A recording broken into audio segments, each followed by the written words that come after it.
เจ้าบ่กัดเขียวกัดคางยุ่มดากใส่กินกระดูกอ๋อวันนี้กินกระดูก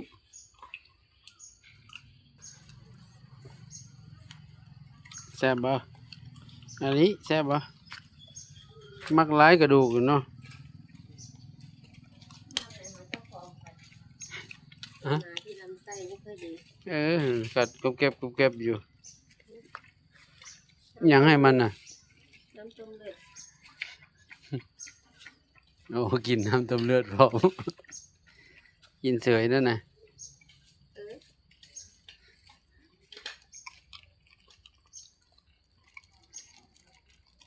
กระดูกก็ยำให้มันแรกซะก่อนและว่ะกลืนอย่างเดียวเลย